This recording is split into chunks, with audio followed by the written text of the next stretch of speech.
Konten kita kali ini ingin ya merespon atau sebut saja dipicu ya, dipicu, di-trigger oleh statement dua sosok. Yang pertama adalah Profesor Mahfud MD ya, yang tentu sudah tidak asing lagi bagi kita dan juga bagi Mas Roy Suryo ya. Kedua-duanya menyampaikan satu topik yang perlu kita kawal, jangan sampai salah ditafsirkan oleh publik atau oleh halayak terkait dengan apa yang Prof.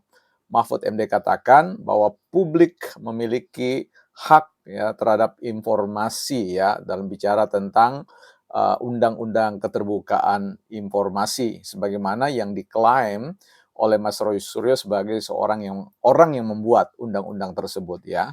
Kita akan bahas karena ini penting terkait dengan ya peristiwa beberapa waktu yang lalu di mana ada teman-teman kita, sobat-sobat kita yang memaksa untuk melihat dokumen-dokumen Pak Jokowi ya, baik juga di UGM maupun di kediaman beliau supaya hal ini bisa ada pada on the track atau jalur yang seharusnya. Kita akan bahas di Bukan Partai Politik.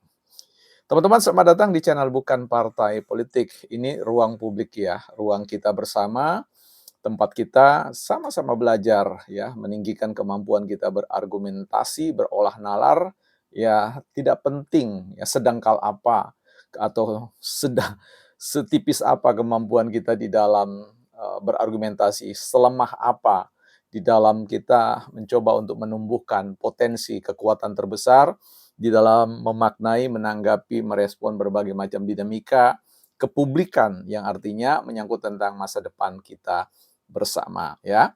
Don't raise our voice emotion but argument ya. Jangan tinggikan suara kita, emosi kita, tetapi kemampuan berargumentasi. Baik teman-teman, sebelum saya bahas tentang Undang-Undang 14 2008 ini, saya masih menginformasikan buat teman-teman yang punya impian mengambil bagian dalam gerak pembangunan Ibu Kota Nusantara dan ingin berinvestasi di IKN, ada sebidang tanah 10 kali 20 ya, yang bisa teman-teman cicil ya dengan hanya dengan 1 juta tiap bulan, teman-teman bisa mendapatkan dalam waktu yang tidak terlalu lama, yaitu sekitar 3 tahunan. Ya, silakan kunjungi websitenya di bukanpartaipolitik.com ya. Nanti akan saya pinkan di bawah. Kembali kepada persoalan ini teman-teman. Di sini ada saya mencoba untuk membuka dokumen ya, dokumen tentang Undang-Undang tahun 2008 ya tentang keterbukaan informasi publik yang mulai ramai dikaitkan oleh karena dua statement Mas Roy Suryo dan juga Prof. Mahfud MD terkait dengan hak publik ya, di mana Prof mengatakan bahwa publik punya hak untuk mencari atau mendapat akses secara langsung terkait dengan informasi ya. Jadi itu penting dan juga yang Mas Roy Suryo sampaikan beliau adalah orang yang membuat ya. Tentu dalam hal ini Mas Roy Suryo benar bukan benar sebagian ya, boleh dikatakan ada dalam bagian proses perumusan undang-undang itu karena kita tahu bahwa sebuah undang-undang itu tidak bisa dibuat oleh satu orang ya, tidak bisa dibuat oleh hanya sebatas legislatif tetapi juga oleh ya eksekutif dan tentu partisipasi publik ya dalam berbagai macam mekanisme yang ada. Jadi terbitnya Undang-Undang 14 tahun 2008 itu bukan dibuat oleh Mas Roy Suryo, tapi mungkin beliau adalah salah satu saja ya dari begitu banyaknya partisipan ya, baik secara kelembagaan maupun non kelembagaan ya. Nah, yang kedua kita perlu merespon jangan sampai ada satu kekeliruan karena semangat yang dilakukan oleh teman-teman kita yang datang ke UGM bersilaturahmi itu ya yang sebenarnya diboncengi oleh satu agenda yang sama-sama secara terbuka diketahui yaitu ingin memeriksa data-data proses pendidikan Pak Jokowi yang kemudian begitu kukuh ya di mana UGM membentengi tentang hal tersebut ya sehingga waktu itu ya, Mas Roy Suryo mengatakan bahwa saya yang membuat undang-undang ya tentang keterbukaan informasi tersebut. Nah, ini yang jangan sampai gelap nanti ya ditafsirkan oleh publik, apalagi Prof. Mahfud MD ini juga menyampaikan ya, saya tidak mengatakan beliau-beliau ini keliru, tetapi yang saya ingin sasarkan yaitu adalah jangan sampai karena informasi ini hanya di level permukaan disampaikan sehingga ada kemungkinan salah dimengerti ya. Karena itu baik kita akan melihat undang-undang ini ya di dalam pasal nomor 14 tahun 2008, beberapa pasal-pasal yang akan kita kutip ya, bahwa sebenarnya kalau berbicara tentang undang-undang informasi keterbukaan publik ini berkaitan dengan eksistensi sebuah lembaga negara ya. Jadi ingat, jadi kita harus bedakan ya, uh, UGM sebagai satu institusi kepublikan dengan Pak Jokowi di kediamannya di Solo sebagai ya yang non lembaga ya, artinya personalitas private ya, private domain ya, wilayah yang sifatnya pribadi ya.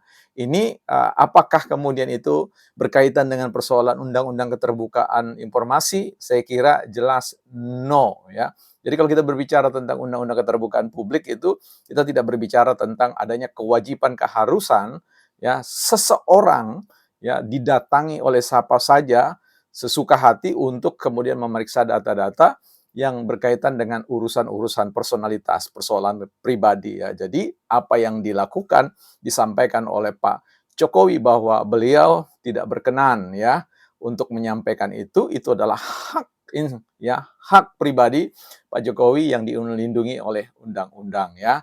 Nah, yang kita bicarakan tentang undang-undang keterbukaan publik itu berbicara tentang hak publik, hak masyarakat, hak rakyat terkait dengan lembaga-lembaga negara ya, lembaga-lembaga publik yang dalam beberapa poin-poin di sini menyangkut tentang ya data-data yang dikelola dari lembaga-lembaga yang mendapat support sistem finansial atau dukungan anggaran dari anggaran negara ya, apakah itu dari APBN atau dari APBD ya, baik government maupun non government ya, yang menerima ya ada dana-dana yang sifatnya perlu diklarifikasi, perlu transparansi dan seterusnya ya, termasuk misalkan lembaga-lembaga asing yang memberikan donasi kepada lembaga-lembaga NGO dan sebagainya itu masih bisa perlu dilakukan audit ya, atau publik berhak untuk menerima informasi terkait dengan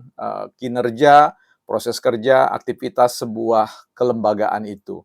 Jadi kalau berbicara tentang hak kepublikan terkait dengan informasi itu, kita harus perlu batasi ya, bahwa itu menyangkut tentang kebijakan-kebijakan yang dibuat oleh negara melalui ya, lembaga-lembaga yang ada dalam nomenklatur pemerintahan ya, baik itu yudikatif, legislatif ya, maupun eksekutif sendiri. Jadi publik punya hak untuk mengetahui seluruh aktivitas, bahkan dalam konteks pada lembaga-lembaga seperti katakanlah partai politik itu juga publik berhak untuk mendapatkan data-data seperti itu. Nah, ada banyak sebenarnya ya yang bisa kita lihat di sini, tetapi kita coba lihat pada halaman 14 di situ, itu menarik ya. Ini akan menjadi jelas supaya jangan sampai UGM keliru lagi ya. Keliru dipahami seolah-olah sedang merupakan apa yang orang sebut sebagai Universitas Geng Mulyono katanya ya, seperti itu ya. Seolah-olah melindungi Pak Jokowi dan sebagainya. Yang dilindungi oleh UGM itu adalah ya hak privat, hak data yang dimiliki oleh yang bersangkutan. Mari kita baca dalam Undang-Undang Informasi ya, Keterbukaan Informasi, huruf H ya dari pasal berapa ini ya? Kita lihat agak panjang ini dia punya penjelasannya. Dari pasal 17 ya, informasi yang dikecualikannya, artinya ada informasi-informasi yang bisa dibuka ke publik, mana yang tidak bisa dibuka oleh publik ya, termasuk misalkan data-data medik ya. Seorang pasien tidak bisa dibuka oleh siapapun itu kecuali yang bersangkutan. Tapi mari kita lihat di sini ya beberapa poin-poin pada huruf H pasal 17 tadi. Informasi publik yang apabila dibuka dan diberikan kepada pemohon informasi publik dapat mengungkapkan rahasia pribadi ya, ingat ya, underline rahasia pribadi, yaitu Satu, riwayat dan kondisi anggota keluarga itu tidak bisa dibuka.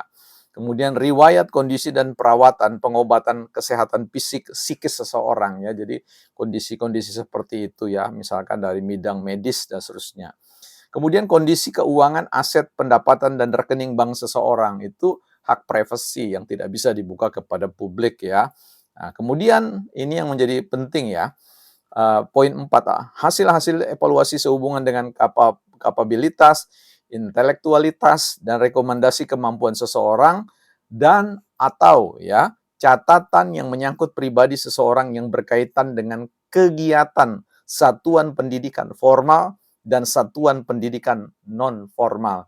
Inilah alasan mengapa Universitas Gadjah Mada tidak bersedia menunjukkan data-data pribadi. Yang kemudian melalui pemaksaan itu ditunjukkan data yang disebut secara skripsi, itu lain soal. Kalau skripsi itu memang ada satu kewajiban dan merupakan sesuatu yang sudah normatif, itu diletakkan di perpustakaan ya, dan setiap siapapun yang ingin menggunakan informasi riset itu dapat mengunjungi perpustakaan dan mengakses. Tapi kalau berbicara tentang riwayat pendidikannya, kemudian nilai-nilainya yang diperoleh ya, apakah nilai A, B, C, error dan sebagainya, itu tidak bisa ditunjukkan kepada siapapun ya, secara didikte atau dimintakan oleh siapapun ya, apalagi oleh teman-teman seperti Roy Suryo, seperti Rismond, seperti yang lain-lain ya, Dr. Tifa dan kawan-kawan yang berjuang untuk meyakini ya soal ijazah Pak Jokowi. Nah, jadi di sini mengapa UGM kemudian bersikukuh untuk tidak memberikan, baru dia bicara kecuali dalam sebuah mekanisme peradilan. Nah, ini kita harus lihat lagi dalam undang-undang yang lain ya. Jadi kalau berbicara tentang UGM, clear 100% data itu memang tidak boleh ya. Justru kalau ditunjukkan oleh UGM, Pak Jokowi bisa menuntut UGM balik ya. Karena apa? Membuka data rahasia ya menyangkut tentang catatan pribadi terkait dengan kegiatan satuan pendidikan formal dan satuan pendidikan non formal. Apalagi kalau kita berbicara, teman-teman kita, sobat-sobat kita ini datang ke Pak Jokowi dan meminta menunjukkan data ijazah seperti itu, menurut saya itu juga sesuatu gerakan yang digerakkan oleh semangat, menurut saya, ketidakmengertian tentang undang-undang keterbukaan informasi pada wilayah yang disebut dengan wilayah publik dan wilayah privat ya, wilayah pribadi, personal dengan wilayah halayak ya, wilayah umum dan sebagainya. Inilah yang membuat Pak Jokowi bukan tidak mau, tidak ada alasan apapun bagi Pak Jokowi untuk memperlihatkan ya, kecuali memang beliau mau ya. Tetapi kalau beliau menganggap itu tidak penting karena itu tidak dianggap memberikan faedah, justru akan menimbulkan kekacauan yang baru dan sebagainya, maka itu tidak ada yang bisa mempersalahkan Pak Jokowi.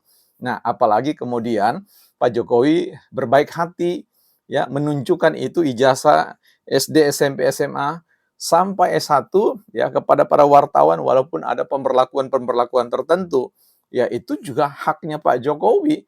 Anda boleh lihat tapi jangan dipoto. Karena apa? Kalau Anda foto ini menjadi konsumsi publik yang sangat liar yang tidak terkendali dan setiap orang dengan berbagai macam kepentingannya itu akan membonceng pada persoalan-persoalan itu ya, pada isu seputar ijazah yang ditunjukkan oleh Pak Jokowi. Jadi menurut saya sekali lagi kita perlu melihat persoalan ini jangan sampai publik ya melihat apa yang disampaikan oleh Prof. Mahfud dan juga yang disampaikan oleh Mas Rosyur ini salah dimengerti ya. Jadi bukan kelirunya Mas Rosuryo atau kelirunya profesor, tetapi jangan sampai ada tafsiran-tafsiran yang bias ya. Saya kira demikian, bukan partai politik mencoba untuk mendiskusikan soal ini, bisa saja saya keliru di dalam menangkap makna Undang-Undang Nomor 14 2008 tentang keterbukaan informasi publik. Bukan partai politik.